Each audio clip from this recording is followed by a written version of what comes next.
पीर जो ॻोठ लॻ शाह मर्दान शाह एलिमेंट्री स्कूल फाज़िल फ़कीर राहूजो में सैफ़ जे ताउन सां सक़ाफ़ती ॾिहाड़ो मल्हायो वियो, जंहिं में शागिर्दनि तोड़े शागिर्दियाणियुनि टेबलोज़ ऐं तक़रीरूं पिणु कयूं। ख़बर मूजिबि पीर जो ॻोठ लॻ शाह मर्दान शाह एलिमेंट्री स्कूल फाज़िल फ़कीर राहूजो में सैफ़ जे ताउन सां सक़ाफ़ती ॾिहाड़ो मल्हायो वियो, जंहिं में शागिर्दनि तोड़े शागिर्दियाणियुनि टेबलोज़ ऐं तक़रीरूं पिणु कयूं, जंहिं में पोज़ीशन हासिल कंदड़ अब्दुल रहीम राहूजो, नईम अहमद मंगणे जो, अवैस नारे जो, शहनीला महेसर, मेहताब राहूजो,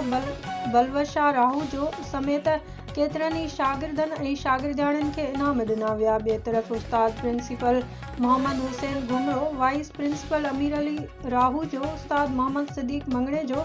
उस्ताद इम्तियाज़ भंड, उस्ताद हिदायतुल्लाह शेख, उस्ताद अब्दुल हफीज़ अंसारी, उस्ताद राजा मीर राहूजो, उस्ताद अज़ीज़ अहमद नारे जो, उस्ताद सुहेल अहमद महेसर, उस्ताद शकूर घुमरो, उस्ताद आसिफ अली मंगणे जो, उस्ताद बिलाल खान महेसर, उस्ताद सदाकत मीराणी, उस्ताद महमूद हुसैन मंगणे जो पिणु इल्मु पिरायो, सिंध संवारियो जे हवाले सां तक़रीरूं कयूं ऐं उन्हनि जो चवणु हो त असांखे सिंध अमड़ सभ खां वधीक अज़ीज़ आहे। सिंध मोहबत जी धरती, दानिश्वरनि, आलिमनि ऐं बुज़ुर्गनि जी धरती आहे। सिंध खे शाह भिटाई, कलंदर लाल शहबाज़, सचल सरमस्त, रोज़े धणी ऐं केतिरनि ई बुज़ुर्गनि जूं दुआऊं पिणु आहिनि त सिंध धरती हमेशह शाद ऐं आबाद रहंदी। हुननि चयो त अचो गॾिजी वचन कयूं त सिंध जी तरक़ी लाइ नौजवान नस्ल खे पढ़ाए लिखाए सिंध खे इल्म सां रोशन कयूं ऐं तालीम खे झंग आम कयूं।